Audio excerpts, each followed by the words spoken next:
Vous êtes-vous déjà arrêté pour vous demander, et si l'une des prophéties les plus terrifiantes de la Bible se déroule en ce moment, et presque personne n'en parle?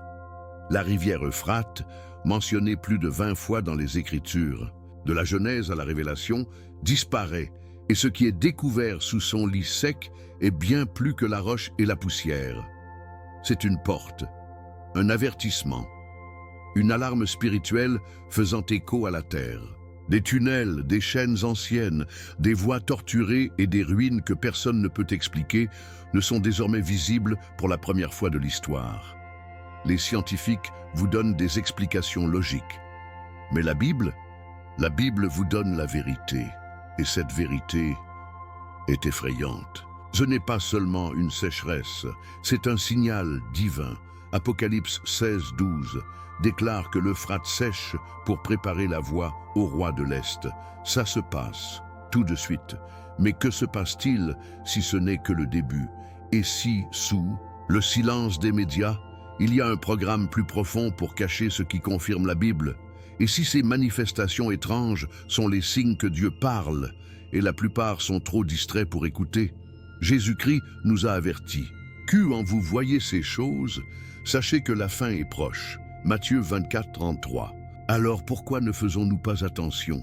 Si vous avez ressenti une lourdeur spirituelle ces derniers temps, si vous avez senti que quelque chose ne va pas dans le monde, cette vidéo ouvrira les yeux sur ce que le paradis essaie de nous dire. Ce n'est pas le désinvolture, c'est la préparation. Vous êtes sur le point de voir des preuves que Dieu accomplit sa parole sous nos yeux. Et la partie la plus puissante, vous avez encore le temps de répondre, mais pas grand-chose, parce qu'une fois le sceau final brisé, il n'y a pas de retour en arrière. Restez jusqu'à la fin, car je vous promets, ce que nous allons révéler secouera votre âme et enflammera votre foi. Le séchage de l'Euphrate n'est pas seulement la prophétie qui se réalise, c'est un message personnel de Dieu pour vous. Et la question à laquelle vous devez répondre est: êtes-vous prêt?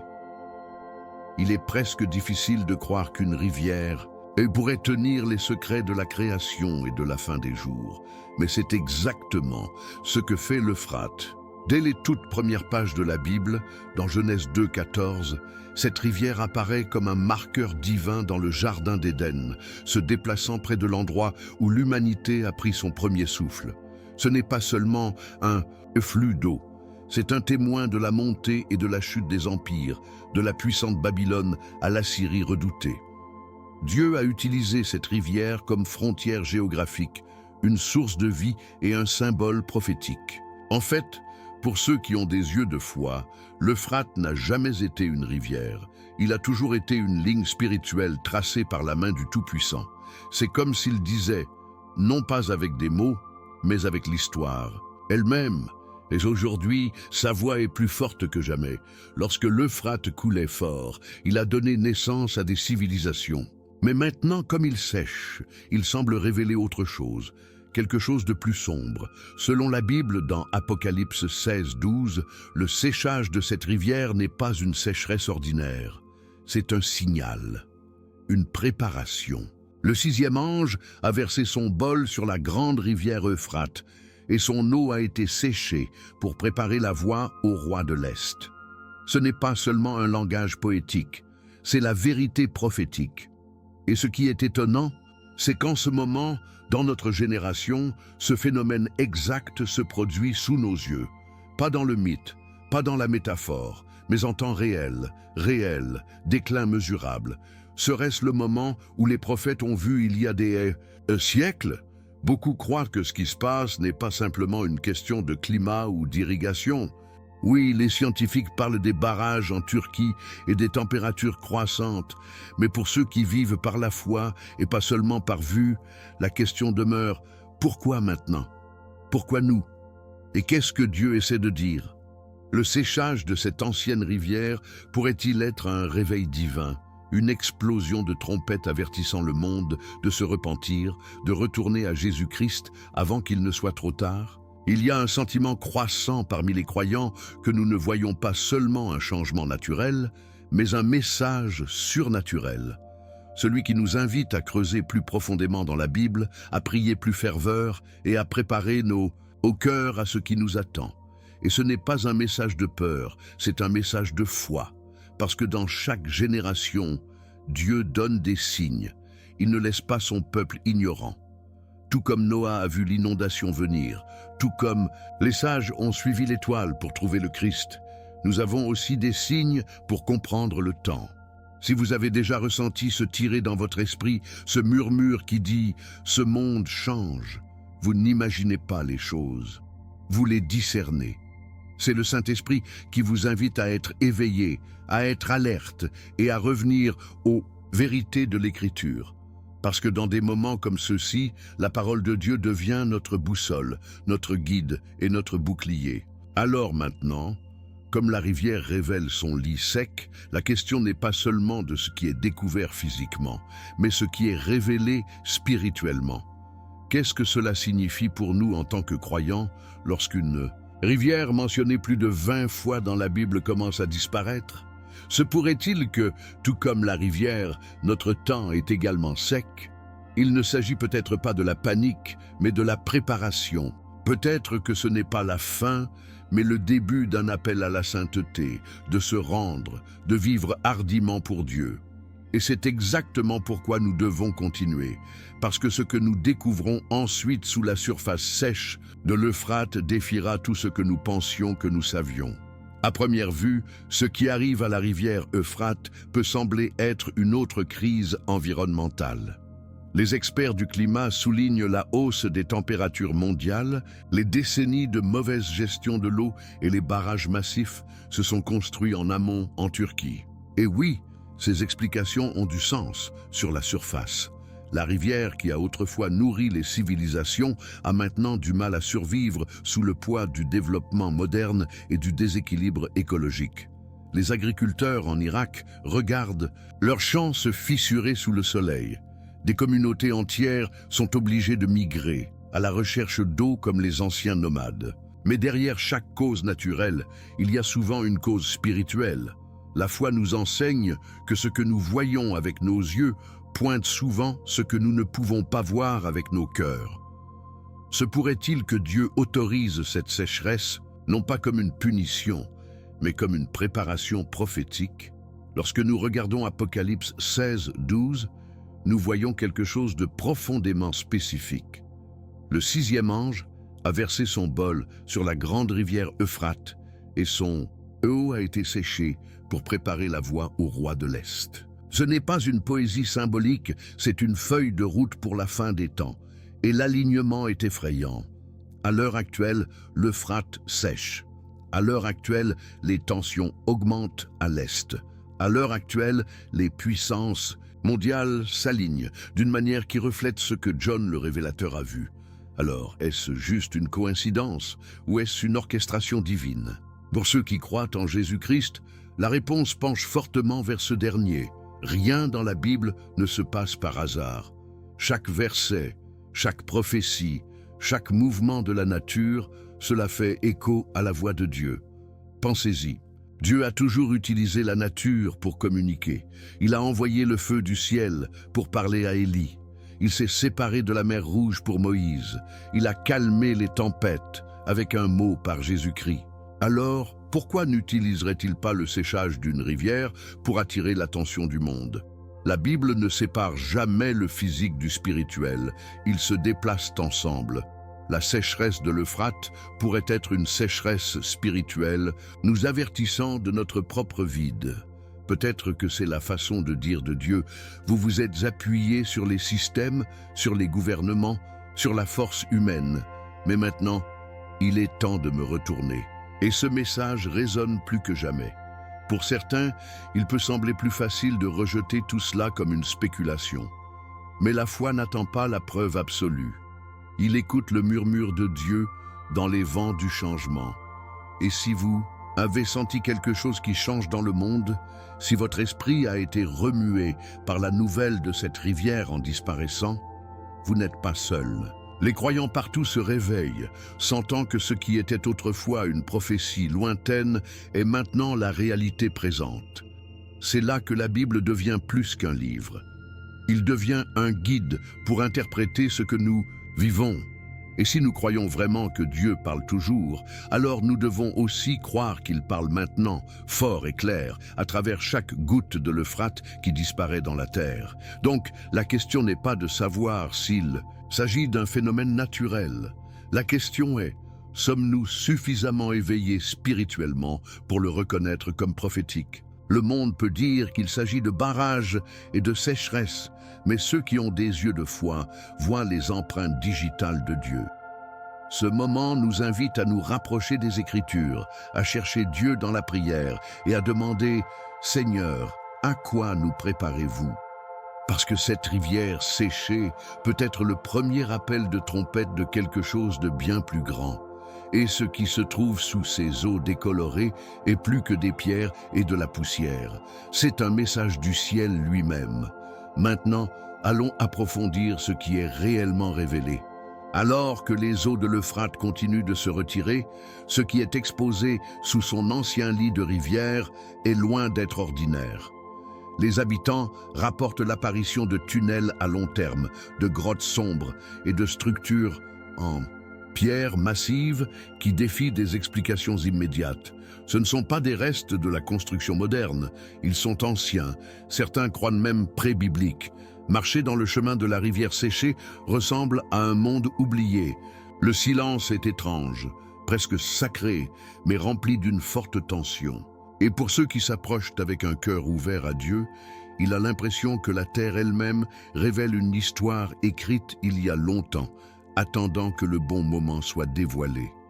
Une histoire sur laquelle la Bible a fait allusion, et celle qui refuse maintenant de rester cachée. Mais ce n'est pas seulement ce qui est visible qui est troublant, c'est ce qui se fait entendre. Des rapports ont émergé des soldats et des villageois décrivant des sons de refroidissement, des chaînes de change, des voix chuchotées, des cris tourmentés résonnant à travers les tunnels. Certains disent que cela ressemble à des voix qui crient pour la miséricorde. D'autres affirment avoir entendu des noms parlés dans des langues qu'ils ne comprennent pas. Un soldat aurait fui son poste après avoir entendu des cris qu'il a juré venaient de profondément sous terre. Ces sons sont-ils des réverbérations naturelles ou des manifestations spirituelles? Pour ceux qui croient au pouvoir de la Bible et à la réalité de la guerre spirituelle, la réponse penche vers quelque chose de bien plus profond, quelque chose qui parle de jugement, de captivité et peut-être même de emprisonnement biblique. Ces histoires ne sont pas nouvelles. Dans Apocalypse 9, 14-15, il parle de 4 anges liés à l'Euphrate du Grand River, attendant d'être libérés dans la fin des temps. Ces sons pourraient-ils être les échos de ce réveil de la prophétie? Se pourrait-il que les chaînes, entendues dans l'obscurité, soient celles-mêmes retenant ces êtres redoutables jusqu'à leur heure nommée? Dieu ne gaspille pas le symbolisme, et lorsque l'Écriture mentionne à plusieurs reprises un enlacement, c'est pour une raison. L'Euphrate n'est pas seulement un marqueur historique, c'est une passerelle spirituelle. Et maintenant, cette porte commence à s'ouvrir. La peur que les gens ressentent près de ces grottes n'est pas seulement la superstition, c'est le discernement spirituel les avertissant de quelque chose d'invisible. Mais les manifestations vont plus loin. Beaucoup dans les régions environnantes ont signalé des cauchemars intenses, une paralysie du sommeil et même des attaques spirituelles violentes depuis que la rivière a commencé à sécher. Les rêves de batailles anciennes, de visages démoniaques et d'inondations de feu ont hanté les nuits de ceux qui vivent à proximité. Les parents disent que leurs enfants se réveillent en hurlant, se serrant la poitrine, incapables de parler. Les chefs spirituels de la région tiennent des veilles de fin de soirée, l'onction de maisons avec du pétrole et la récitation des Écritures pour reprendre ce qu'ils croient être des forces oppressives. Ce n'est pas de la fiction, c'est la foi rencontrant les lignes de front de la prophétie. Lorsque la Bible dit « Nous ne luttons pas contre la chair et le sang, mais contre les principautés » Éphésiens 6,12, il ne parlait pas au figuré. C'est un champ de bataille à la fois physique et spirituel. Et pourtant, au milieu de la peur, Dieu offre de la clarté. Il n'autorise jamais l'obscurité à monter sans d'abord permettre à son peuple de répondre. La question n'est pas de savoir si ces choses se produisent. Les témoignages sont trop nombreux, trop cohérents. La question est, comment nous préparons-nous? Comment pouvons-nous rester fermes dans la foi lorsque le sol lui-même semble trembler de mystère? L'Euphrate de séchage se décolle les couches du temps pour nous montrer ce qui a été caché, mais aussi pour éveiller ce qui dormait en nous. Une sainte audace, un appel à la guerre spirituelle et une urgence renouvelée pour ancrer nos vies en Jésus-Christ. Parce que comme la rivière abandonne ses secrets, il nous appelle également à découvrir la force que Dieu a placée en nous. Et cette force sera nécessaire alors que nous tournons maintenant les yeux vers la connexion plus profonde avec la prophétie.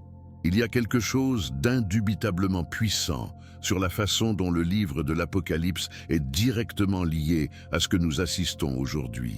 L'Euphrate n'est pas seulement mentionné avec désinvolture, il est ancré dans le cœur même des événements prophétiques. Dans Apocalypse 9, 14, 15, nous lisons « Libérez les 4 anges qui sont liés à la grande rivière Euphrate ». Le verset continue avec une conséquence terrifiante. Ces anges seront libérés pour tuer 1/3 de l'humanité. Ce n'est pas une métaphore, c'est un jugement divin.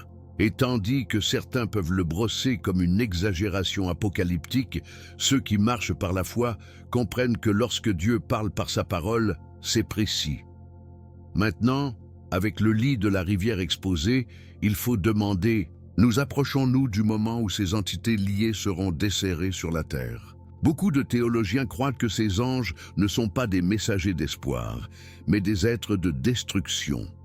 Le jugement scellé par Dieu lui-même jusqu'à l'heure fixée. Et ce n'est pas une coïncidence qu'ils soient liés à l'Euphrate. Cette rivière qui a donné vie à Éden marque maintenant le seuil de la justice divine. Chaque centimètre de séchage est un compte à rebours, un rappel que l'horloge de Dieu coche, et nous ne sommes pas censés ignorer les signes.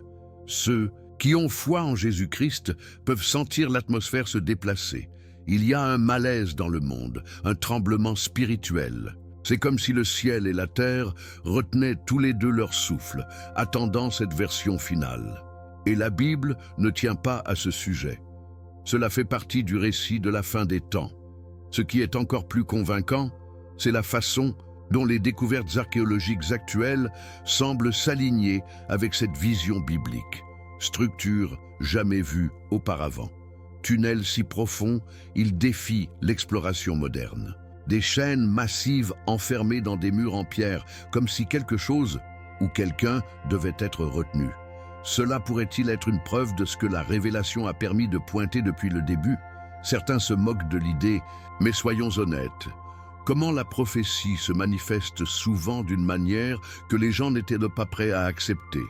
Les pharisiens ont raté le Messie debout juste devant eux. Le monde d'aujourd'hui manquera-t-il les panneaux d'avertissement enterrés sous l'Euphrate? La foi nous rappelle que la cécité spirituelle est plus dangereuse que la sécheresse physique. Il ne s'agit pas seulement d'anciens anges ou de bruits étranges sous terre. C'est une question d'alignement. L'alignement de la prophétie biblique, de la tension géopolitique et des signes surnaturels, tout commence à correspondre. Jésus-Christ nous a avertis dans Matthieu 24 qu'au cours des derniers jours, les signes augmenteraient. Des ouars, des rumeurs de guerre, des tremblements de terre et oui, des signes célestes. Et nous voici, avec le séchage de l'Euphrate, des présences étranges se sont ressenties et des puissances mondiales se rapprochant du conflit. Lorsque les choses correspondent si parfaitement à la Bible, ce n'est pas une coïncidence, c'est l'accomplissement. Dieu ne se cache pas, il déclare. Et ceux qui écoutent, avec des oreilles spirituelles, l'entendront fort et fort à travers les pages de l'Écriture et le pouls du monde qui les entoure. Maintenant, plus que jamais, nous sommes appelés à faire attention. La révélation n'est pas un livre de peur, c'est un livre de préparation. Il révèle de ne pas effrayer, mais avertir, prêt à se réveiller. Le séchage de l'Euphrate, la possibilité d'anges liés, le démêlage des mystères, cela fait tous partie du plan de Dieu. Et dans ce plan, les fidèles ne sont pas des spectateurs, ce sont des participants. Nous sommes appelés à marcher hardiment enracinés dans la parole, ancrés de foi et vêtus de la puissance de Dieu. Au fur et à mesure que les morceaux de révélation se déroulent, nous progressons dans la prochaine couche de mystère, où les règnes du silence et les médias n'osent pas parler. Alors que le lit de la rivière continue de sécher, les équipes d'archéologues, en particulier de la Turquie, ont exploré tranquillement ce qui se trouve en dessous. Et ce qu'ils trouvent est tout simplement extraordinaire. Les ruines pré-babyloniennes ont fait surface, révélant une architecture qui défie notre compréhension de la construction ancienne. Des chambres profondes, sculptées en pierre noire, des chaînes massives boulonnées dans la roche comme si elles étaient conçues pour restreindre quelque chose avec une force inimaginable. Et voici la partie effrayante. Certaines de ces chaînes ne sont pas rouillées par le temps. Ils semblent étrangement intacts par la décomposition à laquelle on s'attendrait après des milliers d'années. Ce détail à lui seul a laissé de nombreux experts déconcertés. Mais pour ceux qui ont des yeux spirituels, ils s'alignent sur les avertissements bibliques. Dieu a une façon de préserver ce qu'il a l'intention de révéler au bon moment. Encore plus surprenants sont les échecs de la technologie dans ces sites. Les caméras s'arrêtent sans explication. Les appareils GPS perdent le signal. Les radios de communication se silencient. Des chercheurs chevronnés ont signalé des sentiments de nausée, de désorientation et de panique inexpliquée à l'intérieur de certaines grottes.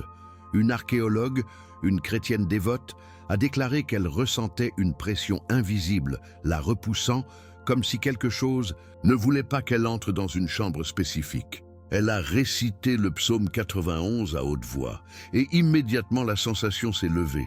Ce n'est pas une coïncidence. La Bible nous dit que les forces spirituelles sont réelles et actives. Éphésiens 6,12 nous rappelle « Nous ne luttons pas contre la chair et le sang ». Et si ces ruines ne sont pas seulement des vestiges de l'histoire, mais des portes entre les dimensions, les bandes qui maintiennent leur force que Dieu avait l'intention de rester scellées jusqu'à présent. Pourtant, malgré la gravité de ces découvertes, vous n'en entendrez pas grand-chose dans les nouvelles du soir. Les principaux médias sont étrangement silencieux. Les vidéos publiées en ligne disparaissent mystérieusement. Des canaux entiers rapportant sur les découvertes d'Euphrate ont été mal avancés ou supprimés. Cela pose la question, que ne veulent-ils pas que le monde sache? Pourquoi supprimer le récit si c'est juste une archéologie inoffensive? La vérité est que le séchage de l'Euphrate et les constatations mystérieuses ne correspondent pas à l'agenda laïque du monde. Tout ce qui pointe vers la Bible, tout ce qui confirme les prophéties de Jésus-Christ est immédiatement considéré comme dangereux. Mais les fidèles savent, quand le monde reste silencieux, c'est souvent parce que Dieu parle le plus fort. Et si les médias sont silencieux, alors c'est à l'Église de parler. Il est maintenant temps pour le peuple de Dieu de se lever pas dans la peur, mais dans une proclamation audacieuse. Ces découvertes ne sont pas seulement fascinantes, elles sont sacrées. Ils confirment les Écritures, ils affirment notre foi, ils nous préparent à ce qui nous attend. Et le fait que cette révélation soit cachée devrait motiver chaque croyant à rechercher la vérité, non pas à partir des gros titres, mais de la parole de Dieu. Parce que lorsque le monde cache les signes, la Bible brille plus lumineuse. Jésus lui-même a dit « Ce qui est caché sera mis en lumière ». Luc 8, 17. Et dans les eaux de séchage de l'Euphrate, Dieu allume une correspondance de révélation divine pour que tout le monde puisse le voir. Alors, qu'est-ce que tout cela signifie pour nous aujourd'hui? Cela signifie que nous ne pouvons plus nous permettre une passivité spirituelle. Les découvertes sous l'Euphrate, les chaînes étranges, le silence des médias, ce sont toutes des pièces d'un puzzle que la Bible a déjà tracé. Et ce n'est pas fini. La phase suivante se déroule actuellement. Alors que nous explorons davantage, nous verrons comment ces signes ne sont pas seulement archéologiques, ce sont des mouvements stratégiques du grand plan de Dieu menant au conflit final prédit dans les Écritures. L'Euphrate se prépare plus que la prophétie. Cela ouvre la voie à une confrontation finale. L'Euphrate ne se sèche pas seulement pour un effet dramatique. Cela fait la place à quelque chose d'énorme. Apocalypse 16, 12, le montre douloureusement. La rivière a été séchée pour préparer la voie au roi de l'Est. Ce n'est pas poétique qui s'épanouit, c'est une stratégie militaire écrite il y a des milliers d'années. Et aujourd'hui, nous voyons un échec prophétique prendre forme juste autour de cette ancienne rivière. Les nations, une fois fracturées, par la politique et la religion s'alignent soudainement. L'Iran, la Russie, la Syrie et même la Chine se rapprochent de la région une fois bercée par l'Euphrate. Coïncidence? Pas pour ceux qui croient en la Bible. Dieu ne devine pas, il prévoit, il positionne. Et lorsque la Bible parle d'armées traversant le lit de la rivière séchée, nous devons reconnaître que nous vivons dans cette même fenêtre d'alignement divin. Mais ce ne sont pas seulement les soldats et les chars dont nous parlons, c'est l'esprit derrière eux. La guerre est non seulement menée de balles et de bombes, mais avec des principautés et des pouvoirs en haut lieu. C'est là que la foi devient plus que personnelle, elle devient mondiale. Jésus-Christ a averti dans Matthieu 24 que la nation se lèverait contre la nation et que ces guerres seraient le début des douleurs à la naissance. Ce que nous voyons près de l'Euphrate n'est pas une tension aléatoire, c'est la contraction prophétique. La terre gémit, les gouvernements se préparent, et au milieu de tout cela, l'Église doit être spirituellement alerte, portant l'armure complète de Dieu, debout non pas en panique, mais dans un but divin. Et oui, l'idée d'une guerre finale peut être terrifiante. Mais Dieu ne nous a pas laissés sans défense. La Bible nous donne tous les outils à préparer. Il nous apprend à regarder, à prier et à rester ferme. Ce n'est pas le moment de faire les gros titres, c'est le moment de plonger plus profondément dans les Écritures, de jeûner, d'intercéder et de réaligner nos cœurs avec la volonté de Dieu. La foi ne consiste pas à se cacher du conflit, il s'agit de briller dedans. Comme David avant Goliath, comme Esther devant le roi, nous sommes nés pour un moment comme celui-ci. Le séchage de l'Euphrate est un compte à rebours de quelque chose qui nous a déjà dit. Et cela signifie qu'il n'y a plus de place pour la vie tiède. Alors que l'Euphrate ouvre le chemin de ce qui pourrait devenir le front de bataille d'Armageddon, la question n'est plus si, mais quand. Ce n'est pas une fiction hollywoodienne, c'est la réalité biblique. Et contrairement à tout film, vous n'êtes pas seulement un spectateur, vous faites partie de l'histoire. Que ce soit par la prière, par la prédication, par des actes de justice ou d'amour, vous êtes un soldat dans l'armée de Dieu. Jésus-Christ ne vient pas comme un agneau, mais comme un roi au feu dans ses yeux. Et tout ce qui se passe maintenant prépare la scène pour son retour. La rivière séchée n'est que la trompette.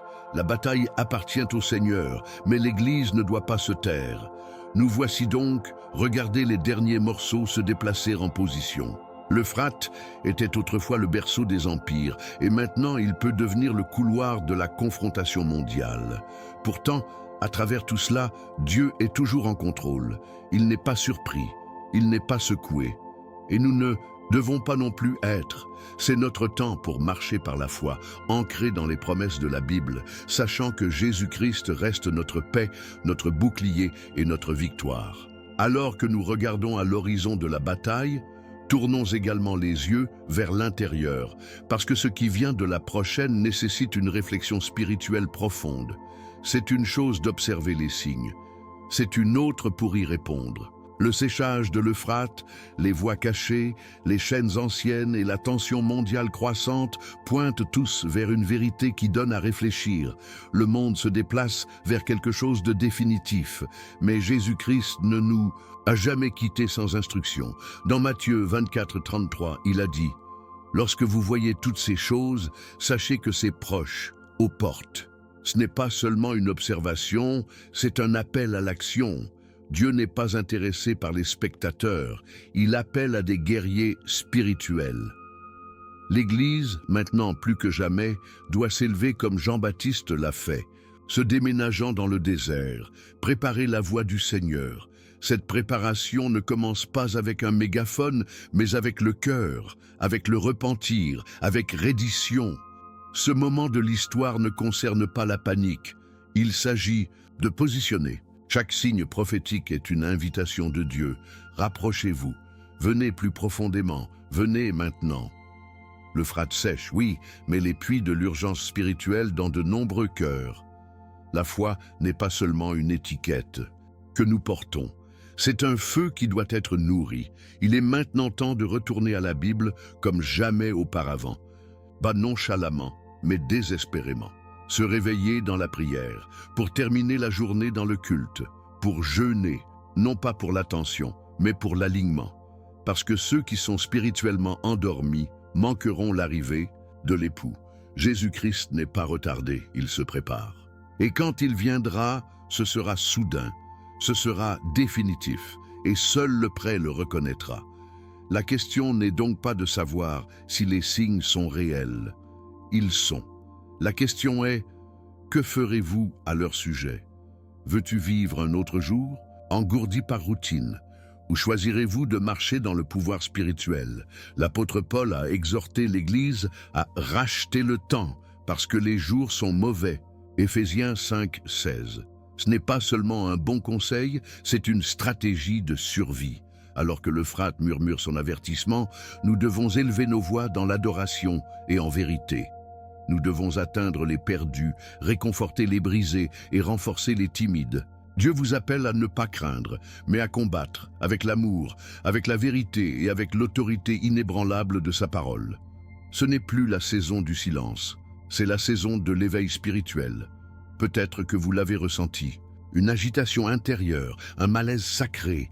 Ce n'est pas une coïncidence, c'est le Saint-Esprit qui pousse votre âme. Il dit « Réveillez-vous, préparez-vous, vous êtes nés plus que la survie, vous êtes nés pour la victoire. » Si vous avez marché en compromis, revenez.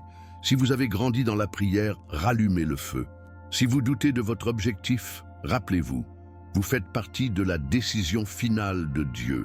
Il n'a pas besoin de foule, il a besoin de l'installation. Et si vous écoutez maintenant, cela signifie que vous avez été choisi pour entendre ce message. Cela seul devrait secouer votre esprit éveillé. Vous n'êtes pas ici par accident, vous êtes ici parce que Dieu vous parle. Alors, avant de tourner la page, demandez-vous, si Jésus-Christ revenait ce soir, seriez-vous prêt? Pas seulement avec vos mots, mais avec votre vie. L'Euphrate se séchait, les signes augmentent, et la voix de Dieu fait écho plus fort que jamais. Ne l'ignorez pas, embrassez-le. Que ce soit votre moment de retour, parce que ce qui arrive n'est pas seulement une fin, c'est un nouveau début pour ceux qui marchent dans la foi. Alors que nous fermons ce chapitre, l'invitation reste « Montez, préparez et avancez avec Dieu. Mais attendez, parce qu'il y a encore une vérité de plus que vous devez entendre. Maintenant que vous avez vu la vérité derrière la rivière Euphrate et les signes choquants qui se déroulent autour de lui, que croyez-vous que Dieu essaie de dire cette génération? Serait-ce le réveil final avant le retour de Jésus-Christ? Je veux avoir de vos nouvelles. Faire un commentaire ci-dessous et nous dire quelle partie de cette révélation vous a le plus touché. Avez-vous déjà connu un signe ou un avertissement qui vous a fait arrêter et réfléchir à votre vie spirituelle? Si vous ressentez la présence de Dieu en regardant cela, ne le gardez pas pour vous. Partez cette vidéo avec quelqu'un qui a besoin d'entendre ce message. Ce pourrait être le tournant de leur vie. Et si vous ne l'avez pas déjà fait, assurez-vous de vous abonner à la chaîne et d'activer les notifications. Vous ne voulez pas manquer la prochaine vidéo, car ce que nous allons découvrir portera votre foi à un tout nouveau niveau, et il se connecte directement à ce que vous venez d'entendre. Regardez la vidéo recommandée à l'écran dès maintenant. Elle révèle le prochain signe prophétique que Dieu utilise pour parler à son peuple. Croyez-moi, si vous pensiez que c'était puissant, ce qui vient ensuite vous laissera sans voix. Merci d'être ici. Je m'appelle Marco et je vous verrai dans la prochaine vidéo. Jusque-là, restez forts, restez fidèles et n'arrêtez jamais de chercher la vérité dans la parole de Dieu.